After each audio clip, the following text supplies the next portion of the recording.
अध्याय 406 अध्याय 406 ग्रैंड वॉयर चेंबर ऑफ कॉमर्स। लिंग जियाओलोंग को पूरी गति से उड़ते देखा जा सकता है।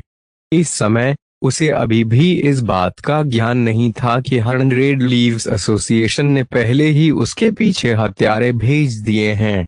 इसके अलावा वह न केवल 100 लीव्स एसोसिएशन बल्कि हॉल ऑफ सिन और टावर ऑफ विजडम का भी निशाना था। एक दिन तक पूरी गति से उड़ान भरने के बाद लिंग जियाओलोंग ने पूर्वोत्तर डोमेन में प्रवेश किया। नॉर्थ ईस्टर्न डोमेन हजारों सोने की भूमि के 10 बड़े डोमेन में से एक था। इस पर कुछ प्रथम श्रेणी की शक्तियों का शासन था। इन प्रथम श्रेणी की शक्तियों में से एक ग्रैंड वॉयर चेंबर ऑफ कॉमर्स थी, जिसके साथ लिंग जियाओलोंग ने एक सौदा करने का इरादा किया था ताकि वे स्वर्गीय महिमा की भूमि पर जा सके। ग्रैंड वॉयर chamber of commerce green sun city नामक एक विशाल शहर में स्थित था। हालांकि इस ग्रीन सन सिटी को एक शहर कहा जाता था, लेकिन यह अतुलनीय रूप से विशाल था। यह इतना विशाल था कि एक सामान्य व्यक्ति संभवतः कुछ वर्षों तक ग्रीन सन सिटी का चक्कर नहीं लगा पाएगा। स्वाभाविक रूप से ग्रीन सन सिटी में प्रवेश करने और बाहर निकलने वाले लोग सामान्य व्यक्ति नहीं थे, बल्कि वे शक्तिशाली योद्धा थे। यहाँ तक कि दिव्य संप्रभुओं के लिए भी ग्रीन सन सिटी के चारों ओर उड़ान भरने में अभी भी कई घंटे लगेंगे। ग्रीन सन सिटी में कम से कम 10 या अधिक टेलीपोर्टेशन एरे थे जो मास्टर ऑफ कैओस से नीचे के कई योद्धाओं को सुविधा प्रदान करते थे। लिंग जियाओलोंग अभी अभी आया था, इसलिए उसे स्वाभाविक रूप से ग्रीन सन सिटी में ग्रैंड वॉयर चेंबर ऑफ कॉमर्स का सटीक स्थान नहीं पता था। सौभाग्य से इस समय कुछ युवा और अधेड़ उम्र के पुरुष तेजी से भागे। सर, आप पहली बार ग्रीन सन सिटी आ रहे हैं, है ना सर? हम ग्रीन सन सिटी से अतुलनीय रूप से परिचित हैं। हम आपके लिए मार्ग प्रशस्त करने को तैयार हैं सर। जब तक आप केवल 10 मिस्टिक क्रिस्टल का भुगतान करेंगे, मैं पूरे दिन आपकी सेवा कर सकूंगा। ये लोग संभवतः दिव्य जागृति क्षेत्र के तीसरे और चौथे चरण में थे और वे गंभीर तनाव में थे। जाहिर है ग्रीन सन सिटी में उनका समय अच्छा नहीं बीता। लिंग जियाओलोंग ने इन लोगों को देखा और अंत में एक मध्यम आयु वर्ग के व्यक्ति की ओर इशारा किया और कहा, आप मुझे ग्रैंड वॉयर चेंबर ऑफ कॉमर्स में ले चलो। पब फ्यूचर द्वारा विज्ञापन। लिंग जियाओलोंग ने जिस अधेड़ उम्र के व्यक्ति की ओर इशारा किया वह बहुत खुश हुआ। 10 रहस्यवादी क्रिस्टल अब उसके हाथों में थे। वह खुशी खुशी लिंग जियाओलोंग का नेतृत्व करने लगा। रास्ते में मध्यम आयु वर्ग के व्यक्ति ने लिंग जियाओलोंग को कुछ महत्वपूर्ण समाचारों के बारे में बताया जो वर्तमान में ग्रीन सन सिटी में प्रसारित हो रहे थे। उन्होंने लिंग जियाओलोंग को एक भूमिगत व्यापार मेले के बारे में भी बताया जो ग्रीन सन सिटी में आयोजित होने वाला था। तथाकथित भूमिगत व्यापार मेले को गुप्त व्यापार मेला कहा जाता है। योद्धाओं का खुलेआम व्यापार करना अच्छा नहीं है, बल्कि गुप्त रूप से व्यापार करना अच्छा है। भूमिगत व्यापार मेले में कुछ मिशन भी जारी किए जा सकते हैं। ऐसा कहा जाता है कि भूमिगत व्यापार मेला ग्रीन सन सिटी में स्थित एक विशाल चेंबर ऑफ कॉमर्स के मास्टर ऑफ कैओस द्वारा बनाया गया था। इसलिए भूमिगत व्यापार मेले को भी इस शहर में असाधारण दर्जा प्राप्त था। मूल रूप से भूमिगत व्यापार मेले में परेशानी पैदा करने की किसी ने हिम्मत नहीं की। एक मिशन जारी कर रहा हूँ। लिंग जियाओलोंग की आंखें चमक उठीं। वह किसी गहरी सोच में डूबा हुआ लग रहा था।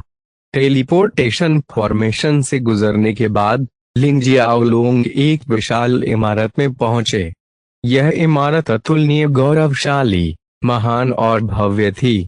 लोग लगातार इमारत में प्रवेश कर रहे थे और बाहर निकल रहे थे। अधेड़ उम्र के आदमी ने कहा, सर, यह ग्रैंड वॉयर चेंबर ऑफ कॉमर्स है। मैं बाहर आपका इंतजार करूंगा, कोई जरूरत नहीं है।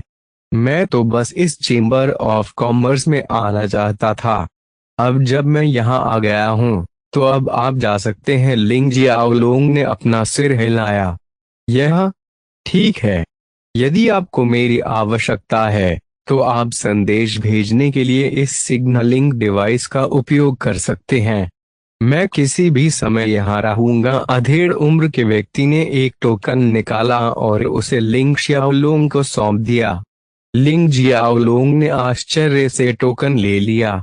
तभी अधेड़ उम्र का आदमी वहां से चला गया। आमतौर पर उसे पूरे दिन लिंग जियाओलोंग की सेवा करनी होगी, लेकिन अब जब लिंग जियाओलोंग ने उसे जाने दिया था तो वे दूसरे ग्राहक की तलाश कर सकता था और अन्य 10 मिस्टिक क्रिस्टल अर्जित कर सकता था। अधेड़ उम्र के व्यक्ति के चले जाने के बाद लिंग जियाओलोंग ने भी इमारत में कदम रखा। पब फ्यूचर द्वारा विज्ञापन ग्रैंड वॉयर चेंबर ऑफ कॉमर्स के स्वागत क्षेत्र में कुछ हद तक खुले कपड़ों में एक महिला लिंग जियाओलोंग के आकार की थी। जब उसे एहसास हुआ कि वह उसके आर पार नहीं देख सकती तो उसने सम्मानजनक अभिव्यक्ति प्रकट की। सर, क्या मैं जान सकता हूं कि आप क्यों आए हैं? अराजकता के 8वें चरण के दिव्य संप्रभु के रूप में लिंग जियाओलोंग स्वाभाविक रूप से बता सकता था कि यह महिला 6ठे चरण के दिव्य जागृति क्षेत्र की योद्धा थी। लिंग जियाओलोंग ने अपने पीछे छोड़े गए कुछ खजानों को बाहर निकाला। ये लिंग जियाओलोंग के हाथों में खजानों का आखिरी बैच था, जिसमें ज़ेयुन दिव्य क्षेत्र से प्राप्त बर्फ की आत्मा भी शामिल थी। क्या मैं जान सकता हूं कि क्या इस समय कोई व्यापारिक जहाज दिव्य महिमा की भूमि के लिए रवाना हो रहा है? लिंग जियाओलोंग ने सीधे तौर पर इस यात्रा का उद्देश्य बताया। रिसेप्शनिस्ट ने अनजाने में उसकी ओर देखा और उत्तर दिया, एक जहाज 2 महीने में रवाना हो जाएगा, लेकिन नागरिक और कुलीन क्षेत्र पहले से ही भरे हुए हैं। केवल कुलीन क्षेत्र और वीआईपी क्षेत्र में जगहें अभी भी खाली हैं। क्या आप अभी भी व्यापारी जहाज लेना चाहते हैं? रिसेप्शनिस्ट लिंग जियाओलोंग के बारे में आशावादी नहीं था। संभ्रांत और वीआईपी इलाकों के लिए ज्यादा लोग टिकट बुक नहीं करा सके। केवल अत्यंत धनी योद्धा और अराजकता के स्वामी ही ऐसा कर सकते थे। लिंग जियाओलोंग को पैसे की बिल्कुल भी परवाह नहीं थी। उसके हाथ में अभी भी 20 मिलियन मिस्टिक क्रिस्टल थे। वह जानता था कि एक व्यापारी जहाज स्टेशन छोड़ने से पहले रास्ते में आने वाले मेहमानों को बेचने और उन देशों में व्यापार करने के लिए सभी प्रकार के खजाने जमा करता है जहां वे जाने वाले हैं। खजाना जमा करने में समय लगता है। उस दृष्टिकोण से ये 2 महीने वास्तव में प्रतीक्षा करने के लिए बहुत छोटी अवधि थे। लिंग जियाओलोंग तुरंत सहमत हो गए और कहा, फिर मैं वीआईपी क्षेत्र में रहने के लिए टिकट बुक करूंगा। रिसेप्शनिस्ट ने आश्चर्य से अपनी भौहें ऊपर उठाईं। उसे उम्मीद नहीं थी कि लिंग जियाओलोंग सीधे वीआईपी क्षेत्र के लिए पूछेगा। क्या ऐसा हो सकता है कि वे एक अमीर युवा मास्टर हो? उसने तुरंत कहा, यह 2 लाख मिस्टिक क्रिस्टल होंगे। लिंग जियाओलोंग ने ज्यादा नहीं सोचा। उन्होंने सीधे 2 लाख मिस्टिक क्रिस्टल निकाले और भुगतान किया। रिसेप्शनिस्ट की आंखें चमक उठीं। उसने एक टिकट निकाला और लिंग जियाओलोंग को दे दिया। सन फैमिली के मर्चेंट शिप पर लिंग जियाओलोंग को कोई टिकट नहीं दिया गया। उसे रहने के लिए सीधे तौर पर एक हवेली उपलब्ध कराई गई थी।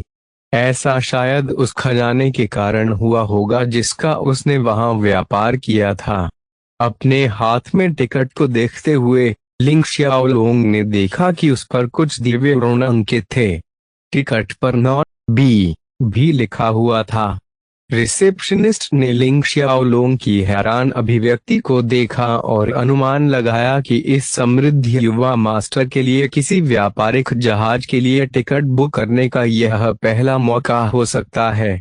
उसने धैर्यपूर्वक समझाया, यह न केवल आपके लिए वीआईपी क्षेत्र में प्रवेश करने का टिकट है, बल्कि यह दूसरी पंक्ति पर स्थित 9वीं हवेली की चाबी के रूप में भी काम करता है।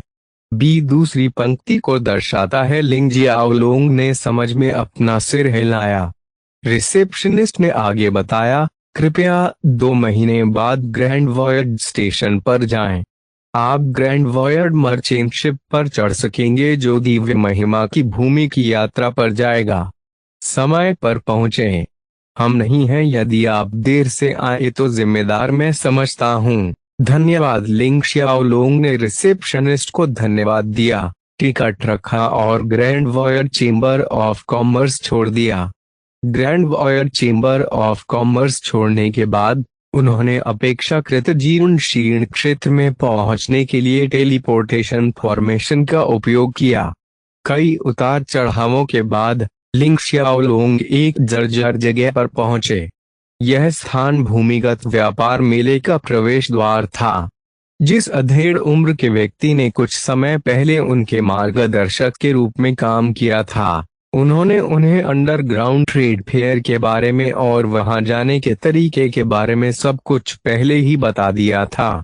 जब लिंग शियाओलोंग ने जर्जर जगह में प्रवेश किया तो एक हरे बालों वाली महिला ने अधीर अभिव्यक्ति के साथ उसका स्वागत किया।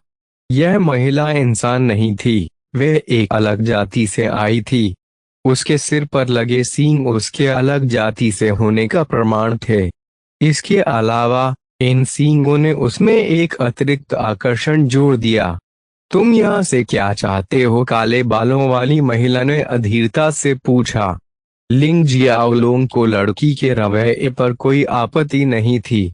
उन्होंने उदासीनता से कहा, मैं भूमिगत व्यापार मेले में भाग लेना चाहता हूँ। समझ गया। हरे बालों वाली लड़की ने कुछ देर तक लिंग जियाओलोंग की आंखों में देखा और फिर धीरे से कहा। उसके बाद हरे बालों वाली महिला ने जेड का एक टुकड़ा लिंग शियाओलोंग की ओर फेंका और कहा, इसे ले लो। यह विशेष संचार जेड है। जब व्यापार मेला शुरू होगा तो आपको इस संचार जेड के माध्यम से एक संदेश प्राप्त होगा। व्यापार मेला है, 3 दिनों में शुरू होने की उम्मीद है। तैयार रहें। लिंग जियाओलोंग ने अपना सिर हिलाया और विशेष संचार जेड के साथ चला गया। अब फ्यूचर द्वारा विज्ञापन को फायदान आपके लिए और अधिक अध्याय लाने में सहायता के लिए हमारा समर्थन करें। संपर्क करें साइट मैप दान करें। अध्याय 407 टाइम बॉन्ड स्पेक्ट्रल हाउस जर्जर जगह छोड़ने के बाद लिंग जियाओलोंग को एक सराय मिली और वे वहीं रहने लगा। 3 दिन बाद लिंग जियाओलोंग को वह संदेश मिला जिसका वे इंतजार कर रहा था। व्यापार मेला लगने वाला था।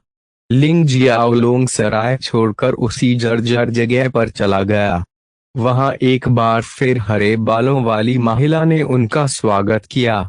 वह अभी भी उतनी ही अधीर लग रही थी जितनी पहली बार मिलने पर वे उससे मिली थी, लेकिन फिर भी उसने अपना काम बहुत अच्छे से किया।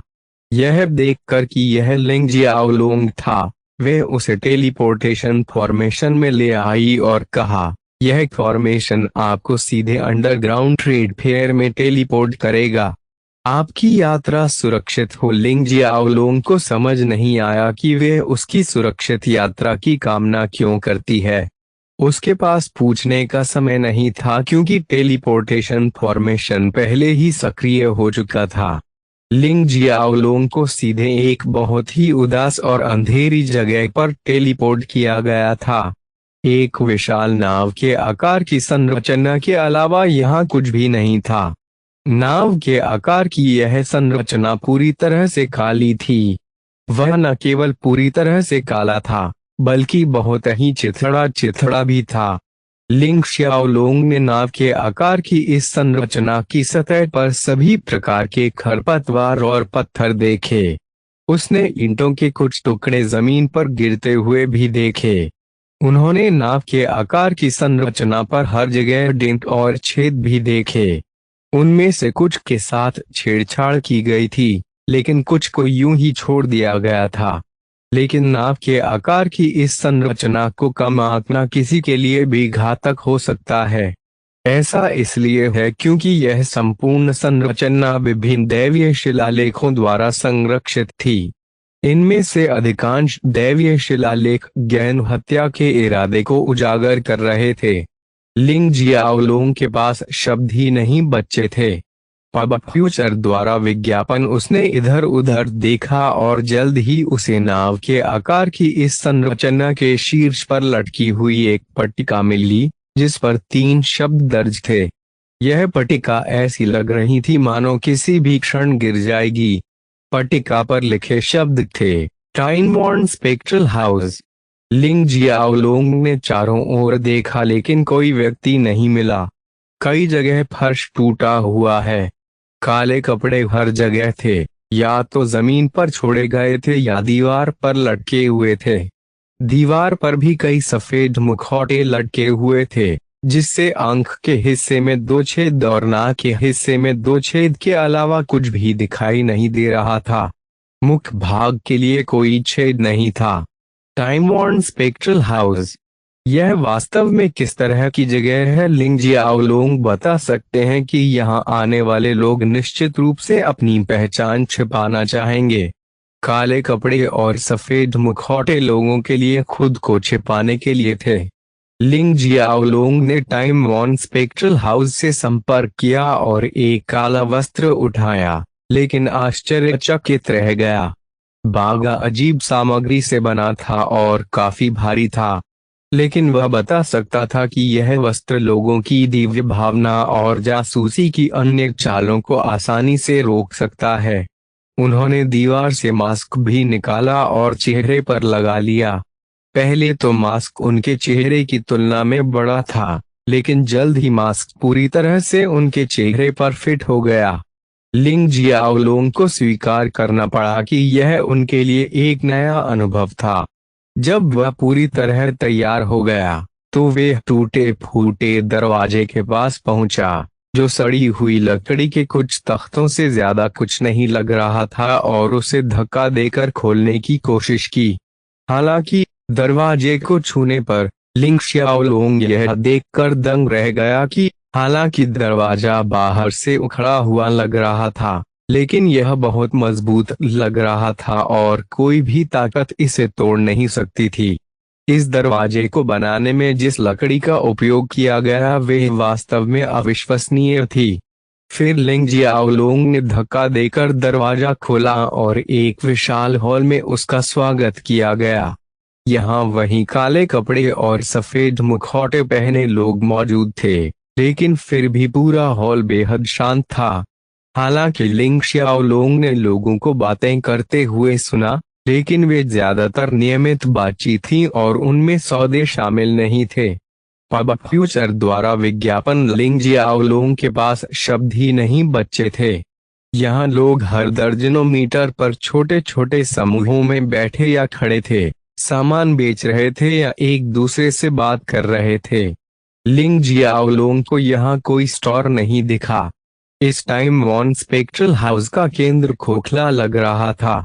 वह लहरों को भी सुन सकता था, मानो घर का मध्य भाग सीधे किसी खुली जगह से जुड़ा हो। उसके सिर के ऊपर 3 मंजिलें और पैरों के नीचे 2 मंजिलें थीं। जैसे ही लिंग जियाओलोंग ने विशाल हॉल में प्रवेश किया, 100 मीटर के दायरे में मौजूद सभी लोगों की निगाहें उस पर पड़ गईं।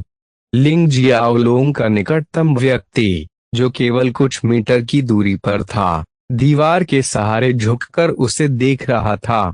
अरे, क्या तुम यहाँ पहली बार आए हो? लिंग जियाओलोंग ने अपना सिर उसकी ओर घुमाया, अपनी भौहें ऊपर उठाईं, जिसे सफेद मुखौटे के कारण देखना असंभव था, और अंत में सिर हिलाया। हाँ, चूंकि आप यहाँ हैं, इसका मतलब है कि आपके पास व्यापार करने के लिए वस्तुएं होनी चाहिए।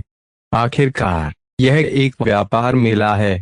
तो आप क्या बेच रहे हैं? कुछ अच्छा है। थोड़ी देर की चुप्पी के बाद लिंग जियाओलोंग ने उत्तर दिया, बस कुछ विविध बातें। अच्छा, क्या आपके हाथ में कोई अच्छा खजाना है? जैसे मिस्ट्री डिसेंट रैंक वाले हथियार और यहाँ तक कि स्वर्गीय रहस्य रैंक वाले खजाने। लिंग जियाओलोंग के होंठ कांपने लगे। मिस्ट्री डिसेंट रैंक वाले हथियार, स्वर्गीय रहस्य रैंक वाले खजाने? कितने लोगों के पास ऐसा खजाना हो सकता है? यह जानना होगा कि mystery descent rank heavenly mystery rank के ठीक नीचे है। यहाँ आना पहले से ही कठिन था। स्वर्गीय रहस्य रैंक वाले खजाने का उल्लेख नहीं किया गया है जो केवल अराजकता के मास्टर्स के पास है। आदमी ने मुस्कुराते हुए कहा, अगर आप नहीं करते हैं तो कोई बात नहीं। वास्तव में अंडरग्राउंड ट्रेड फेयर में वस्तु विनिमय अधिक लोकप्रिय है। मिस्टर क्रिस्टल बेकार है। क्या आप चाहते हैं कि मैं आपको दिखाऊं? लिंग जियाओलोंग कुछ देर तक चुप रहा और फिर पूछा, आपकी सेवा की कीमत क्या है? मेरी सेवा की कीमत? वे आदमी तिरस्कार पूर्वक हंसा। क्या आपको लगता है कि इस तरह की सेवा यहाँ मौजूद है? यहाँ घूमने और व्यापार के बारे में सब कुछ है। मैं यह सिर्फ आपसे दोस्ती करने के लिए कर रहा हूँ। बिना हिले लिंग जियाओलोंग ने शांति से कहा, क्या आपको लगता है कि मैं मूर्ख हूँ? हाँ, यह वास्तव में मेरा पहली बार है, लेकिन मैं अनकहे नियमों को अच्छी तरह से जानता हूँ। चूंकि हम सभी ने मुखौटे और काले कपड़े पहने हुए हैं, यह हमारी बात छिपाने के लिए है पहचान। हम यहाँ व्यापार करने आए हैं, दोस्त बनाने नहीं। केवल मूर्ख ही यहाँ दोस्त बनाने आएंगे। वह आदमी स्तब्ध रह गया और शर्मिंदगी से खांसने लगा। फिर उसने अपना सिर थोड़ा हिलाया और कहा, ठीक है, चलो ईमानदार रहें। क्या आपके पास कोई खजाना है जो एक योद्धा को अराजकता का मास्टर बनने में मदद कर सकता है? मैं आपके द्वारा प्रदान किए गए खजाने के बराबर मूल्यवान वस्तुओं के साथ विनिमय कर सकता हूँ। लिंग जियाओलोंग काफी आश्चर्यचकित था। क्या एक आकस्मिक व्यक्ति जिससे वे एक आकस्मिक दरवाजे में प्रवेश करने के बाद मिला, इतना अमीर हो सकता है? अपना सिर झुकाते हुए लिंग जियाओलोंग ने कोई जवाब नहीं दिया। इसके बजाय उसने उस आदमी से पूछा, तुम्हारे पास मेरे लिए क्या है? उस आदमी ने अपनी आंखें सिकुड़ लीं और कहा, उपचार के लिए रहस्य वंश रैंक वाले फल, स्वर्गीय रहस्य रैंक वाली खेती तकनीक, दिव्य संप्रभुओं की खेती में सहायता करने के लिए खजाने, छिपे हुए हत्या के हथियार और बहुत कुछ। मेरे पास वह सब कुछ है जो आप चाहते हैं। यदि है तो यदि मेरे पास किसी चीज की कमी है तो वह एक खजाना है जो चरम दिव्य संप्रभु को मास्टर्स ऑफ कैओस के दायरे में कदम रखने में मदद कर सकता है। लिंग जियाओलोंग ने कुछ देर तक उस आदमी को देखा और फिर वह बिना कुछ कहे बस मुड़ गया और चला गया। स्तब्ध होकर वह आदमी झट से उसके पास गया और बोला, अरे, अभी मत जाओ। क्या वे पर्याप्त नहीं है? क्या तुम्हें कुछ और चाहिए? क्या तुम बता सकते हो कि तुम क्या चाहते हो? अगर मेरे पास है तो मैं उन्हें बाहर ले जा सकता हूँ। लिंग शियाओलोंग ने रुककर शिकायत की, अगर मेरे पास अराजकता का मास्टर बनने के लिए खजाना होता तो मैं खुद इसका इस्तेमाल करता। मैं उस खजाने को यहाँ क्यों बेचूंगा या बदलूंगा? सीधे आदमी की आंखों में देखते हुए लिंग शियाओलोंग का स्वर अचानक ठंडा हो गया और उसने कहा, सबसे महत्वपूर्ण बात यह है कि यदि आपके पास वास्तव में वे चीजें हैं जैसा आपने दावा किया है, तो आपने खेती में सहायता करने वाले खजाने को प्राप्त करने के लिए उन्हें बहुत पहले ही बेच दिया होता। यदि आपके पास सब कुछ होता, आपने उल्लेख किया है, आपने उन्हें अन्य खजानों से बदल दिया होता और अराजकता का स्वामी बनने के लिए वैकल्पिक रास्ते खोजे होते। आप यहाँ नए लोगों की प्रतीक्षा नहीं कर रहे होते, उन्हें धोखा देने का प्रयास नहीं कर रहे होते। वे आदमी स्तब्ध रह गया। उसने यह आशा नहीं की थी कि लिंग शियाओलोंग उसे देख पाएगा।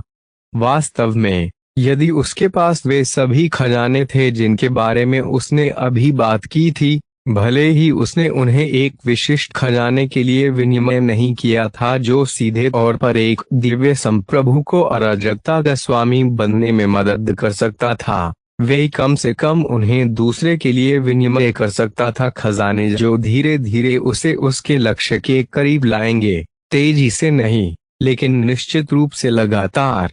उस आदमी का स्तब्ध चेहरा देखकर लिंग जियाओलोंग ने ठंडी सांस ली और चला गया। वह आदमी रुक गया और उसका पीछा करना बंद कर दिया। गहरी सोच में वह बुदबुदाया, क्या मैंने बहुत अधिक प्रयास किया? इसे भूल जाओ। मैं अगले प्रयास का इंतजार करूंगा। लिंग जियाओलोंग विशाल और अंधेरे टाइम वॉन स्पेक्ट्रल हाउस में टहल रहा था। यह एक भूमिगत व्यापार मेला था। यहाँ बस एक ही नियम था कि किसी को भी लड़ने की इजाजत नहीं थी। इसके अलावा कोई नियम अस्तित्व में नहीं था। यदि आप सक्षम हैं तो आप किसी को भी धोखा दे सकते हैं। यदि आप में क्षमता है तो आप दूसरों का खजाना चुरा सकते हैं। यदि आपके पास कुछ मूल्यवान है तो आप उसे ईमानदारी से आवश्यक खजाने के बदले में बदल सकते हैं। जगह हर जगह लोग सौदेबाजी करते नजर आ रहे थे। अब फ्यूचर द्वारा विज्ञापन को फायदान आपके लिए और अधिक अध्याय लाने में सहायता के लिए हमारा समर्थन करें। संपर्क करें साइट मैप दान करें। अध्याय 408 अध्याय 408 क्रिम्सन अरोरा स्पिरिट फ्रूट। जैसे ही लिंग जियाओलोंग चलता था, लोग आते थे और उसके साथ सौदे का प्रस्ताव रखते थे। दसियों प्रस्तावों में से एक ने लिंग जियाओलोंग का ध्यान खींचा। यह एक बूढ़े आदमी का प्रस्ताव था। यह बूढ़ा आदमी जमीन पर बैठा था और उसने लिंग जियाओलोंग से पूछा, सर, क्या आपको कुछ चाहिए? लिंग जियाओलोंग ने वापस पूछा, आप क्या पेशकश कर सकते हैं? आदमी ने एक विशाल फल पेश किया और कहा, यह वेनोमस ड्रीम वैली का रेडियंट ड्रीम लोटस फल है। यह फल एक योद्धा को सपने में प्रवेश करवा सकता है और कुछ असाधारण समझ सकता है। यह एक खेती तकनीक, युद्ध कौशल, नियम या हो सकता है कुछ और। लिंग जियाओलोंग के होंठ कांपने लगे। यह आदमी अद्भुत था। उन्होंने वास्तव में रेडियंट ड्रीम लोटस फ्रूट जैसा कुछ निकाला। इस फल को विशेष फल की श्रेणी में रखा गया था। इसका कोई ग्रेड नहीं है। कोई भी योद्धा इस फल का सेवन कर सकता है और कुछ असाधारण समझने के लिए सपने में प्रवेश कर सकता है। सबसे महत्वपूर्ण बात यह है कि किसी योद्धा की व्यापक क्षमता कितनी भी कम क्यों न हो, जब तक वे रेडियंट ड्रीम लोटस फ्रूट का सेवन करके एक सपने में प्रवेश करते हैं, वे निश्चित रूप से कुछ न कुछ समझ लेंगे। बिल्कुल यही बात रेडियंट ड्रीम लोटस फ्रूट को एक उल्लेखनीय खजाना बनाती है। लिंग जियाओलोंग के लिए इस पर विश्वास करना कठिन था। जिस आकस्मिक व्यक्ति से उसकी मुलाकात हुई उसके पास इतनी कीमती चीज कैसे हो सकती है? हालांकि क्या होगा यदि इस बूढ़े व्यक्ति के पास वास्तव में यह असाधारण खजाना हो? तो लिंग जियाओलोंग ने पूछा, आप बदले में क्या चाहते हैं? बूढ़े व्यक्ति ने खराटे लेते हुए कहा, मेरा यह फल असाधारण है। मैं निश्चित रूप से बदले में कुछ असाधारण चाहता हूँ। यदि आपके पास ज़ेदाकर का इन्फर्नल एम्बर रूट है तो मैं इसे रेडियंट ड्रीम लोटस फ्रूट के साथ बदल सकता हूँ। यह सुनते ही लिंग जियाओलोंग का मुंह हिल गया। जेड आकार की infernal ember root radiant dream lotus fruit की तरह ही असाधारण थी। यदि दोनों खजानों की तुलना करें तो ज़ेदाकर के इन्फर्नल एम्बर रूट की स्थिति थोड़ी खराब होगी, लेकिन उनका मूल्य एक दूसरे से बहुत दूर नहीं है। अब फ्यूचर द्वारा विज्ञापन जेड आकार का इन्फर्नल एम्बर रूट एक खजाना है जो उपभोक्ता को नियंत्रित लपटें प्रदान कर सकता है, जो आक्रामक और रक्षात्मक दोनों क्षमताएं प्रदान करता है। यह सरल लग सकता है, लेकिन यह लॉ बिल्कुल भी सरल नहीं है। जब तक यह लॉ है, कोई भी आक्रमण पार नहीं कर सकता।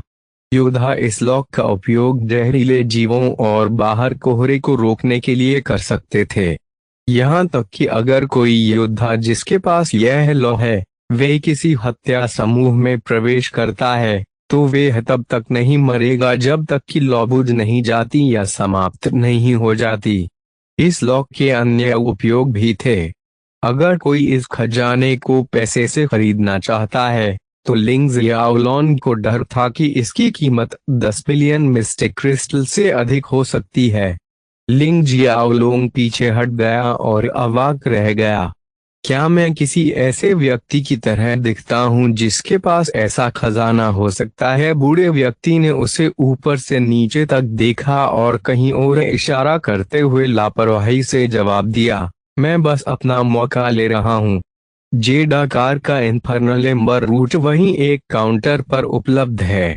अगर आपको लगता है कि आपको रेडिएंट ड्रीम लोटस की आवश्यकता है फल, बस जेड आकार की इन्फर्नल एम्बर रूट खरीदें या एक्सचेंज करें और इसे मेरे पास ले आएं। लिंग जियाओलोंग ने कुछ नहीं कहा। वह चुपचाप चला गया। वह सौदे के लिए अन्य लोगों के अनुरोधों को नजरअंदाज करते हुए चलता रहा। आखिरकार वह एक ऐसी जगह पर आया जहां बहुत से लोग इकट्ठे थे। यह वे स्थान भी था जहां बूढ़े व्यक्ति ने उसे जाने के लिए पहले इशारा किया था।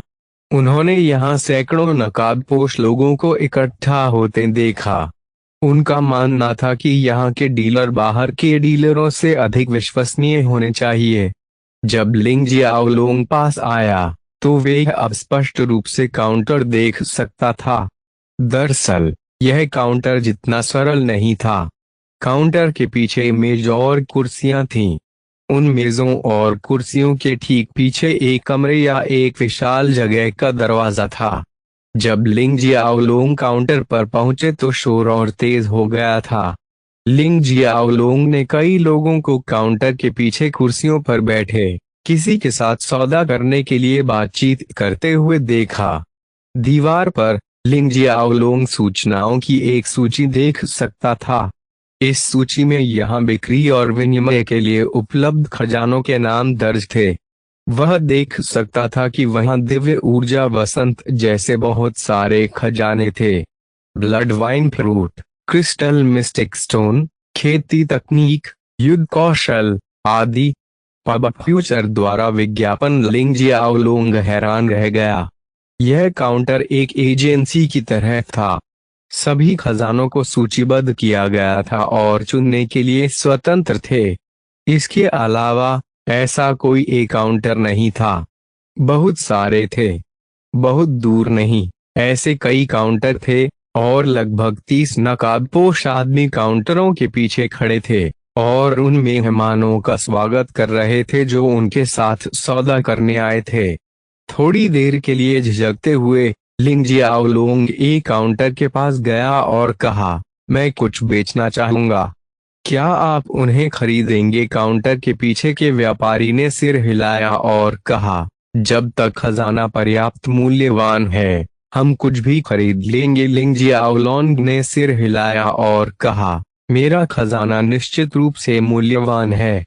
मैं गारंटी दे सकता हूँ कि यदि नंबर 1 नहीं है तो मेरा खजाना निश्चित रूप से शीर्ष खजानों में से एक है जो विशाल अराजकता में पाया जा सकता है। यहाँ तक कि कई स्वर्गीय रहस्य रैंक वाले खजाने भी इसकी तुलना में कुछ भी नहीं है। मेरे खजाने के लिए नकाबपोश आदमी ने सीधे लिंग जियाओलोंग की आंखों में देखा। अंत में उसने अपना सिर हिलाया और लिंग जियाओलोंग को मेज पर बैठने के लिए आमंत्रित किया। लिंग जियाओलोंग ने सिर हिलाया और बैठ गया।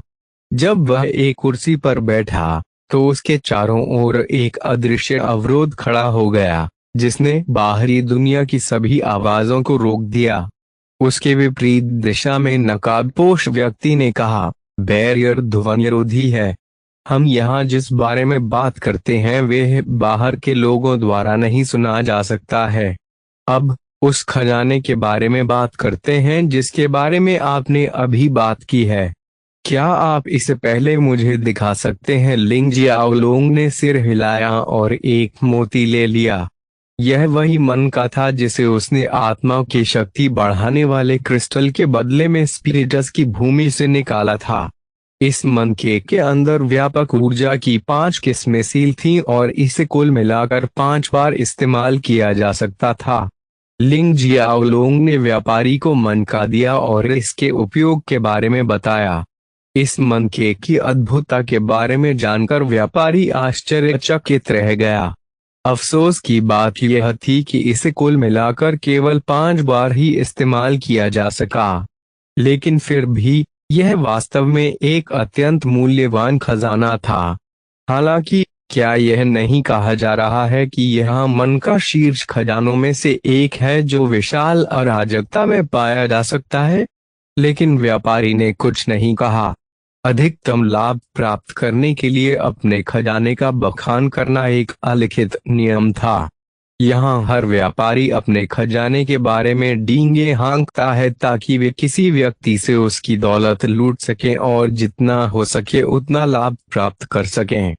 व्यापारी ने लिंग शियाओलोंग को थोड़ी देर इंतजार करने के लिए कहा और लिंग शियाओलोंग के ज्ञानोदय मन का के साथ कमरे के अंदर चला गया। जब गेट खुला तो लिंग जियाओलोंग को तुरंत अंदर अराजकता के मास्टर की उपस्थिति का एहसास हुआ।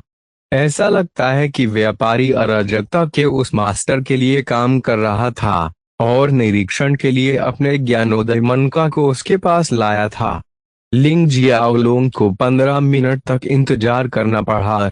जब व्यापारी बाहर आया तो उसने विनम्रता पूर्वक लिंग शियाओलोंग को कमरे के अंदर आमंत्रित किया, जहां वे अराजकता के मास्टर से आमने सामने मिला। बेशक उनके चेहरे छिपे हुए थे। बिना कोई अनावश्यक बात बोले लिंग जियाओलोंग के विपरीत नकाबपोश व्यक्ति ने खजाने का एक गुच्छा निकाल लिया। लिंग जियाओलोंग ने उनकी ओर देखा और गहरी सांस लेने से खुद को नहीं रोक सका। जैसा कि अराजकता के मास्टर से अपेक्षा की जाती है, वे निश्चित रूप से एक अमीर आदमी है।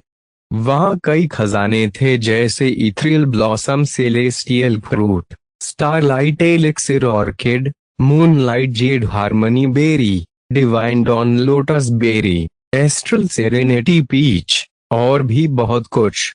ऐसे 20 से अधिक खजाने थे। हर एक लिंग शियाओलोंग की ताकत को अगले स्तर पर लाने में सक्षम था।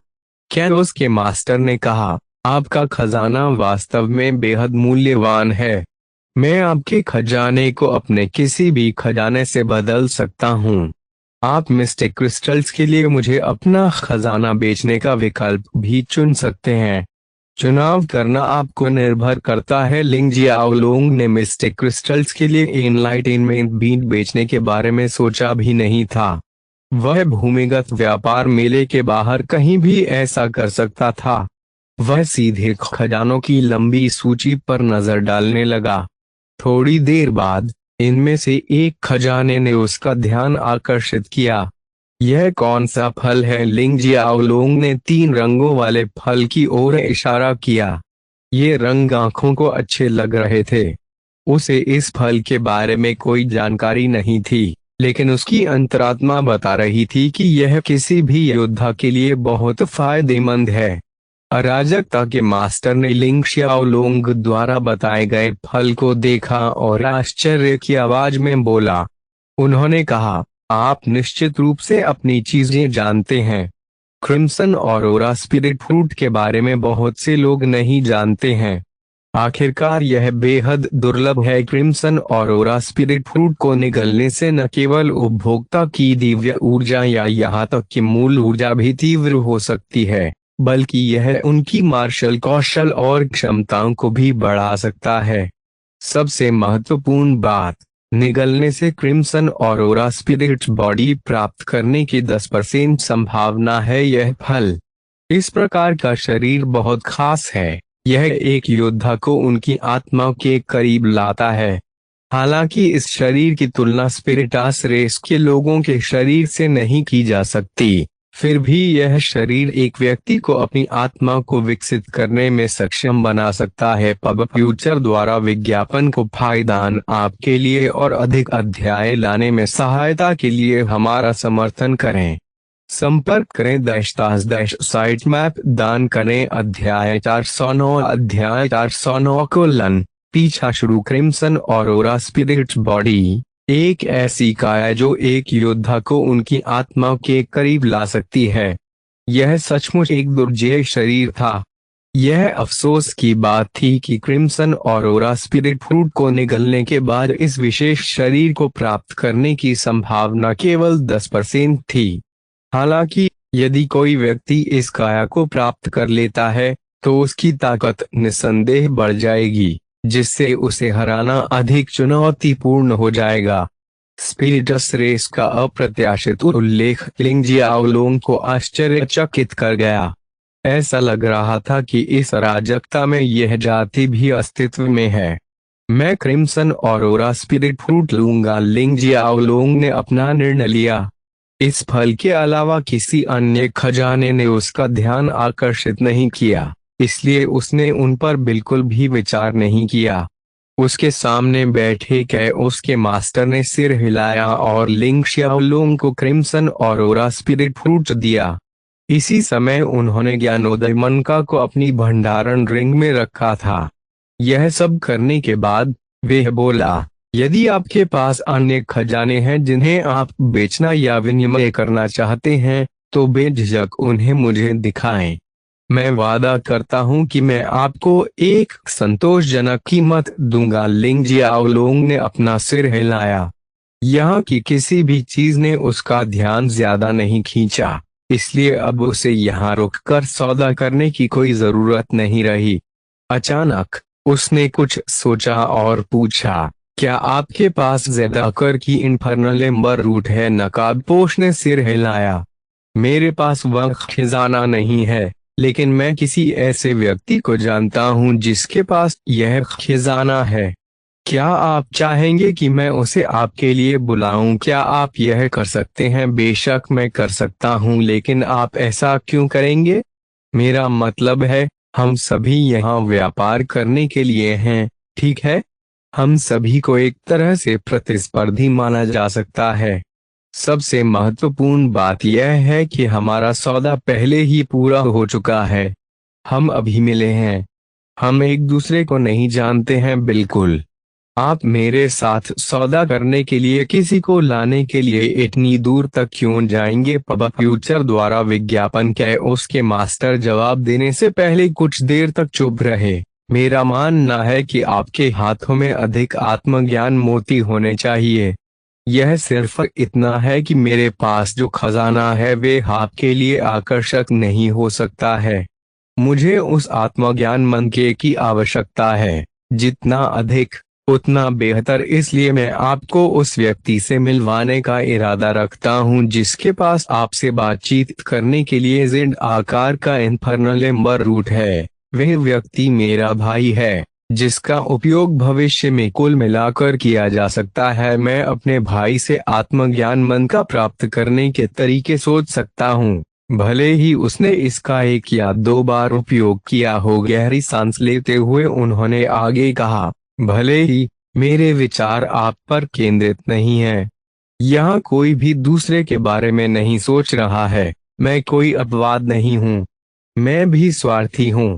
मेरी चिंता खुद से है और इसीलिए मैं ऐसा करना चाहता हूँ। सौदा करने में आपकी सहायता करें। अगर ऐसा है तो यह समझ में आता है।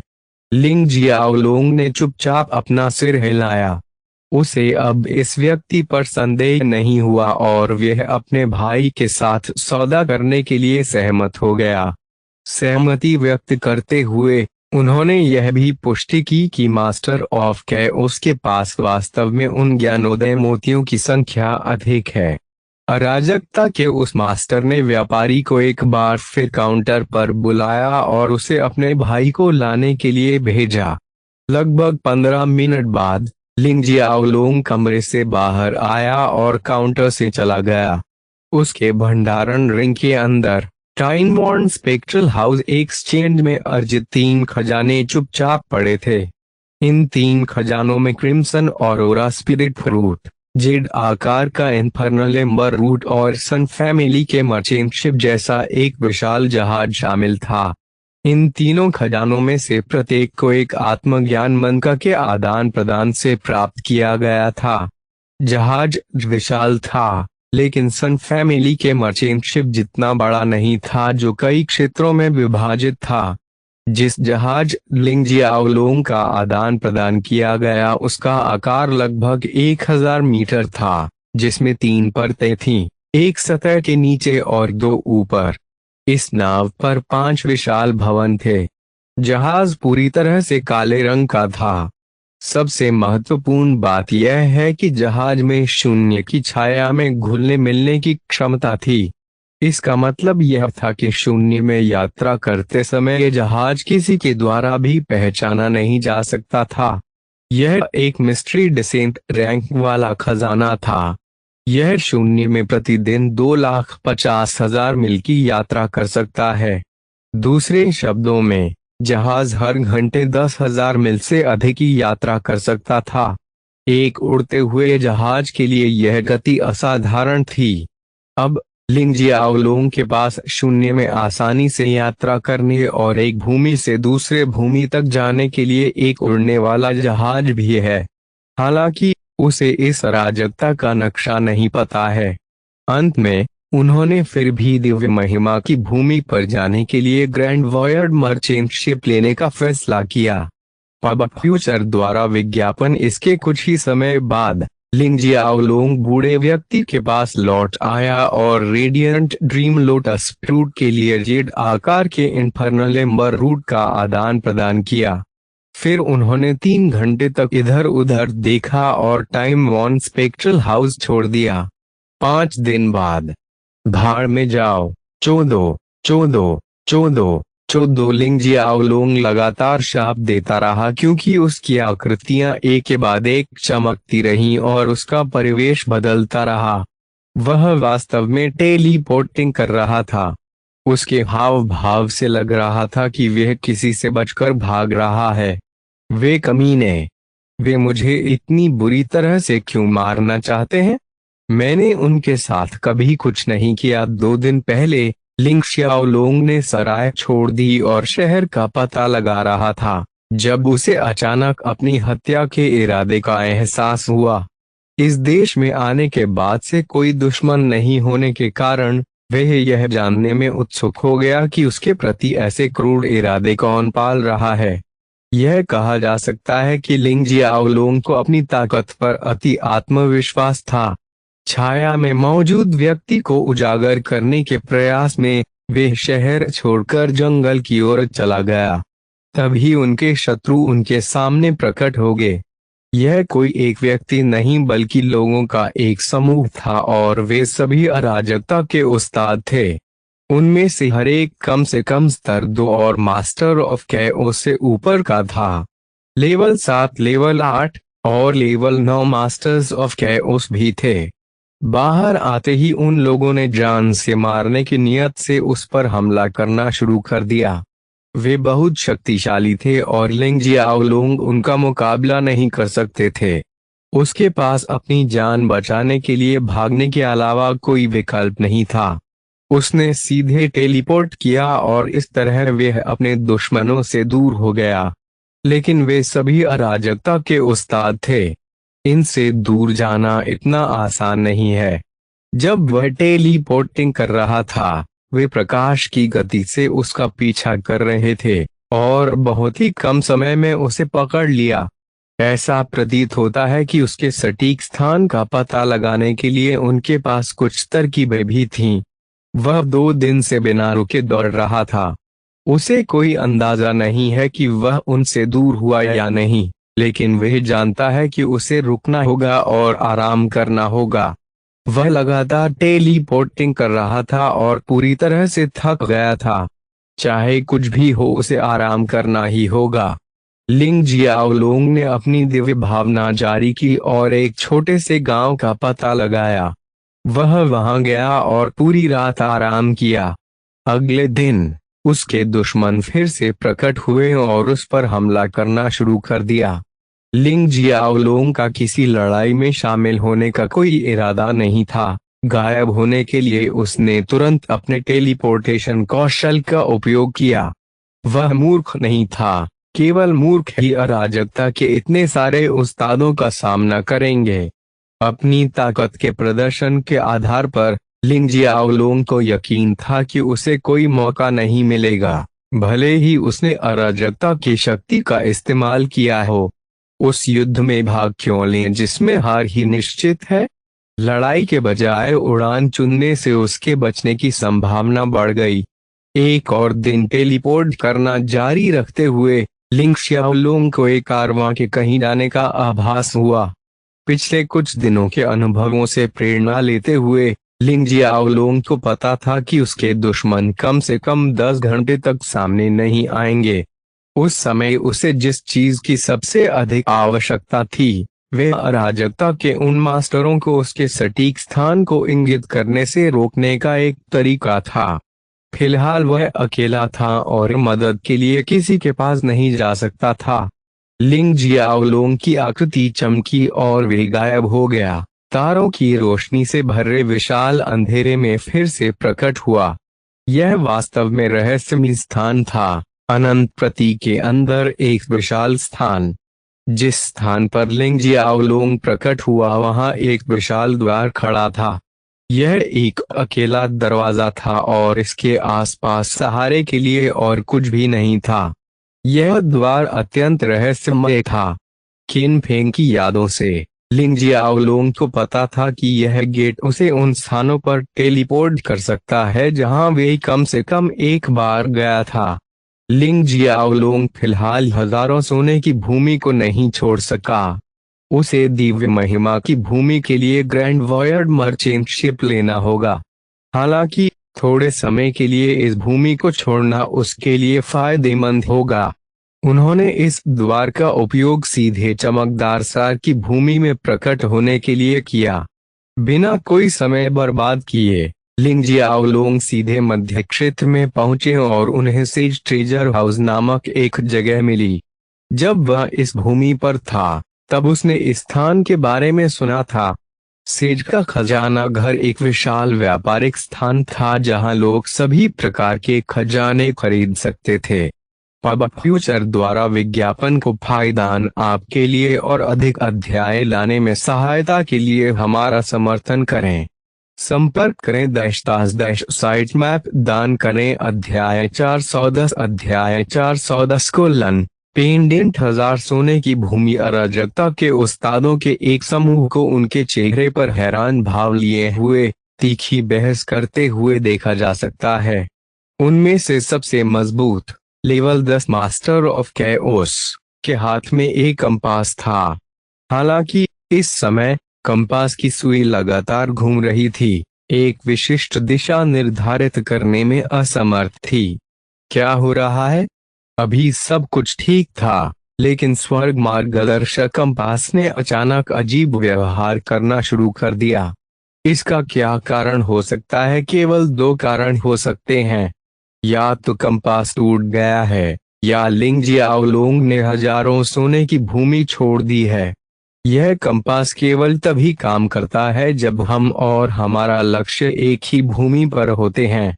एक बार जब लक्ष्य भूमि छोड़ देता है तो कंपास बंद हो जाता है। कार्यरत कंपास पकड़ने वाले व्यक्ति ने एक पल के लिए सोचा और फिर अपना सिर हिलाते हुए कहा, एक तीसरी संभावना भी है। क्या होगा अगर लिंग जियाओलोंग किसी तरह कंपास की पता लगाने की क्षमता को अवरुद्ध करने में कामयाब हो जाए? जैसे ही वह बोला, हर कोई चुप हो गया। फिर किसी ने सवाल उठाया, यह कैसे संभव हो सकता है? हम इतने लंबे समय से उसका पीछा कर रहे हैं। हमने उसे हेवन गाइडिंग कंपास की पता लगाने की क्षमता को अवरुद्ध करने का कोई तरीका खोजने का अवसर नहीं दिया है। लेवल 10 मास्टर ऑफ कैओस ने सोच समझकर बात करते हुए कहा, मेरा मानना है कि उसने हेवन गाइडिंग कंपास की पता लगाने की क्षमता को अवरुद्ध करने का एक तरीका ढूंढ लिया होगा। हमने उसे हजारों की भूमि छोड़ने के लिए एक व्यापारी जहाज खोजने का मौका नहीं दिया है। सोना, भले ही उसके पास एक निजी उड़ने वाला जहाज हो, एक बार जब वे इस भूमि की सीमा पार कर जाता है तो हमें तुरंत इसका एहसास हो जाना चाहिए। इस भूमि के आकाश को कवर करने के लिए हमने जो एज़्योर कर्टन तैनात किया है उसके लिए धन्यवाद। कुछ देर तक सभी चुप रहे। थोड़ी देर बाद किसी ने पूछा, फिर हमें क्या करना चाहिए? कंपास पकड़े हुए कैओस के मास्टर ने आप भरते हुए कहा, हम केवल उसी दिशा में उसका पीछा कर सकते हैं जिस दिशा में वे गया था। आइए उसे ढूंढने के लिए अपनी पूरी ताकत लगा दें। हमें उसे पकड़ना ही होगा, चाहे कुछ भी हो जाए। अन्य लोगों ने सिर हिलाया और फिर गायब हो गए। पब फ्यूचर द्वारा विज्ञापन चमकदार सार की भूमि लिंग जियाओलोंग ने ऋषि के खजाना घर में प्रवेश किया और सीधे परिचारक से पूछा कि क्या इस खजाना घर में कोई खजाना है जो लोगों को उसके स्थान का पता लगाने से रोक सकता है। परिचारक पहले तो आश्चर्यचकित हुआ, लेकिन फिर वह जल्द ही होश में आया और लिंग शियाओलोंग को सीधे तीसरी मंजिल पर ले आया। क्योंकि लिंग शियाओलोंग ने पहले ही बता दिया था कि उसे क्या चाहिए, परिचारक के लिए लिंग शियाओलोंग को कुछ खजाने दिखाना मुश्किल नहीं था। उनमें से एक छोटे से पेंडेंट ने उनका ध्यान खींचा। जब उसने पूछा तो परिचारक ने उसे बताया कि इस पेंडेंट को एक हथियार शिल्पकार द्वारा परिष्कृत किया गया था, जिसका एक बार अराजकता के कई मास्टर्स द्वारा पीछा किया जा रहा था, क्योंकि उसने एक स्वर्गीय रहस्य रैंक वाले हथियार बनाने के लिए एक ब्लूप्रिंट चुरा लिया था जिसे मिरर ऑफ मैरिड वर्ल्ड्स कहा जाता था। उन्हें अपने स्थान की जासूसी करने से रोकने के लिए उसने पेंडेंट बनाया। वर्षों बाद यह पेंडेंट उनके परिवार की बाद की पीढ़ी को सौंप दिया गया। अंत में यह किसी तरह ऋषि के खजाने वाले घर में पहुंच गया। लिंग जियाओलोंग की वर्तमान स्थिति के लिए यह एकदम सही खजाना था। उन्होंने उस हथियार शिल्पी के बारे में कुछ नहीं पूछा जिसने यह पेंडेंट बनाया था या अंत में उसका क्या हुआ। लिंग जियाओलोंग को नहीं पता था कि यह पेंडेंट एक दिन उसके उत्तराधिकार का कारण बन जाएगा। लिंग जियाओलोंग के पास से सेंस क्रिस्टल नहीं थे। वह पहले ही इन्हें अपनी खेती में इस्तेमाल कर चुका था। उन्होंने मिस्टिक क्रिस्टल से भुगतान करने का निर्णय लिया। सौभाग्य से says treasure house mistake crystal से भी संबंधित है। उन्होंने पेंडेंट खरीदने के लिए 1 अरब मिस्टिक क्रिस्टल्स का भुगतान किया। उसके बाद उन्होंने पेंडेंट पहना और तुरंत महसूस किया कि ऊर्जा की एक अदृश्य परत धीरे धीरे पेंडेंट से निकल रही है और उनके शरीर को ढक रही है। ऊर्जा की यह अदृश्य परत किसी भी खजाने का पता लगाने की क्षमता को अवरुद्ध कर सकती है। इस ऊर्जा को महसूस करते हुए लिंग जियाओलोंग को पता था कि यह काम करता है। उसने राहत की सांस ली और ऋषि के खजाने वाले घर से निकल गया। फिर उन्होंने अनंत प्रतीक के रहस्यमय स्थान में प्रवेश किया और हजारों सोने की भूमि पर लौटने के लिए गेट का उपयोग किया। 1000 सोने की भूमि पब फ्यूचर द्वारा विज्ञापन। क्या मैं मूर्ख हूँ? लिंग जियाओलोंग के लौटने के कुछ ही समय बाद उसे तुरंत अपनी बुद्धिमत्ता पर संदेह होने लगा। मैं ग्रैंड वॉयड मर्चेंट शिप पर चढ़ने का समय होने तक ल्यूमिनसेंस की भूमि में रह सकता था। मैं यहाँ क्यों लौटा? वास्तव में यह एक व्यवहार्य विकल्प था। वापस आने का निर्णय लेने से पहले उन्होंने इस पर ज्यादा विचार नहीं किया। हकीकत में वे अभी भी चमकदार सार की भूमि पर लौट सकता है और शेष समय वहां बिता सकता है। हालांकि चूंकि वह पहले ही वापस आ गया था, लिंग शियाओलोंग ने रुकने का फैसला किया। वैसे भी वे अब मेरी लोकेशन का पता नहीं लगा सकते। इसके अलावा मैं उनसे भागना नहीं चाहता। यदि संभव हो तो मैं उन्हें एक एक करके ढूंढूंगा। उन्हें मेरे पास आने दो। यदि वे उससे व्यक्तिगत रूप से संपर्क करते तो वे अपनी व्यक्तिगत अराजकता की सहायता से तीसरे स्तर पर अराजकता के मास्टर को भी घायल करने में आश्वस्त था। मुद्दा यह था कि जब भी उनका उनसे सामना होता था तो वे हमेशा समूहों में आते थे। लिंग जियाओलोंग ने अपनी दिव्य भावना जारी की और पिछले कारवां को एक बार फिर से महसूस किया। तभी उसकी आकृति चमक उठी और वह कारवां से ज्यादा दूर नहीं दिखाई दिया। हालांकि उन्होंने तुरंत इस पर संपर्क नहीं किया। वह दूर से चुपचाप कारवां देखता रहा।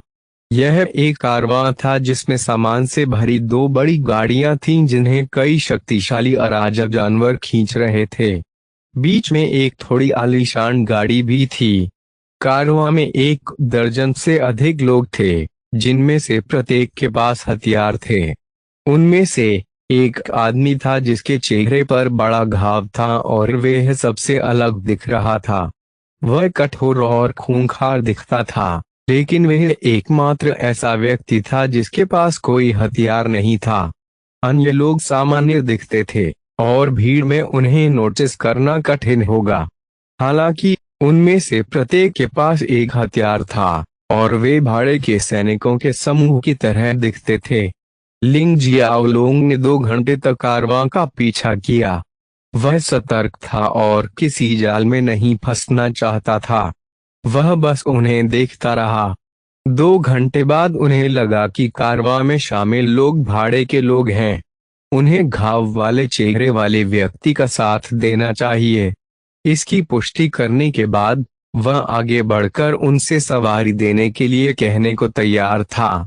पिछले कुछ दिनों से वे लगातार टेलीपोर्टिंग कर रहे थे। हालांकि उसने पहले आराम किया था। पूरे दिन लगातार टेलीपोर्टिंग और फिर चमकदार सार की भूमि का दौरा करने और वापस आने से उसकी सहन शक्ति कम हो गई। 1 या 2 बार, यहाँ तक कि 10 बार टेलीपोर्ट करना ठीक था। हालांकि लगातार रहना कोई आसान काम नहीं था। लगातार टेलीपोर्टेशन उस पर बहुत बड़ा बोझ बन गया, जिससे वह थक गया। लिंग जियाओलोंग धीरे धीरे कारवां के पास पहुंचे।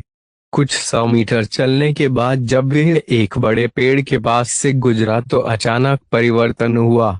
पलक झपकते ही लिंग जियाओलोंग के सामने कई ठंडे हथियार आ गए। उनकी गति बहुत तेज थी और वे पल भर में उसकी गर्दन पर रुक गए। अंधेरे से 4 लोग आए और 4 में से 2 हथियार उसके गले पर थे। आप क्या कर रहे हो? लिंग जियाओलोंग स्तब्ध रह गया। उन्होंने पहले ही अपनी दिव्य भावना को स्पष्ट रूप से जारी कर दिया था, लेकिन इन लोगों का कभी पता नहीं लगाया। क्या हो रहा है? लिंग जियाओलोंग की अभिव्यक्ति व्याकुल हो गई। बोलो, तुम कौन हो और हमारा पीछा क्यों कर रहे हो? एक अधेड़ उम्र का आदमी पेड़ के पीछे से निकला। वह बहुत साधारण लग रहा था, लेकिन लिंग जियाओलोंग को उससे एक खतरनाक आभा महसूस हुई। अब लिंग जियाओलोंग ने अराजकता के एक मास्टर को भी मार डाला था। वह इतनी आसानी से भयभीत नहीं होता था। हालांकि इस अधेड़ उम्र के आदमी की बस एक नजर ही उसे एक खतरनाक आभा देने के लिए काफी थी। इसका मतलब केवल यह हो सकता है कि यह अधेड़ उम्र का व्यक्ति इतना शक्तिशाली था कि लिंग जियाओलोंग को भारी चोट पहुंचा सकता था और यहाँ तक कि उसे मार भी सकता था। लिंग जियाओलोंग का दिल उछल पड़ा जब उसने ध्यान से इस आदमी के शरीर से आने वाली आभा को महसूस किया। उनकी आभा संयमित थी। ऐसा लग रहा था कि वह अपनी आभा को नियंत्रित करने के लिए किसी प्रकार के कौशल का उपयोग कर रहा था, लेकिन वह वास्तव में स्तर 4 पर अराजकता का एक शक्तिशाली मास्टर था। अधेड़ उम्र के व्यक्ति के बगल वाले 4 लोग भी अराजकता के उस्ताद थे। यह टीम अजीब है। इतनी छोटी सी टीम में 5 मास्टर ऑफ कैओस थे। लिंग जियाओलोंग ने अब यह नहीं सोचा कि ये लोग सिर्फ भाड़े के सैनिक थे। यह सब छद्मवेश था और उनकी शक्ति बहुत प्रबल थी। ये 5 लोग कारवां से थे। लिंग जियाओलोंग को पहले उनकी परवाह नहीं थी, लेकिन इस समय एक तलवार उसके गले पर थी। अब वह परवाह किए बिना नहीं रह सका। मैं आपका पीछा नहीं कर रहा हूँ। मैं बस अगले शहर जाना चाहता हूँ, लेकिन मुझे रास्ता नहीं पता। तभी मैंने कारवां देखा। मैं यहाँ देखने आया हूँ कि क्या आप मुझे सवारी दे सकते हैं? लिंग जियाओलोंग बोला। तुम अगले शहर जाने के लिए 2 घंटे से चुपचाप हमारा पीछा कर रहे थे। अधेड़ उम्र के आदमी की आंखें ठंडी होगी तो वह खराटे लेने लगा। यह लिंग जियाओलोंग का चेहरा आश्चर्य से भरा था। पता चला कि इन लोगों को शुरू से ही यह एहसास हो गया था कि वे उनका पीछा कर रहा है। उन्होंने ऐसा कैसे किया? पब फ्यूचर द्वारा विज्ञापन को फायदान आपके लिए और अधिक अध्याय लाने में सहायता के लिए हमारा समर्थन करें। संपर्क करें -- साइट मैप दान करें।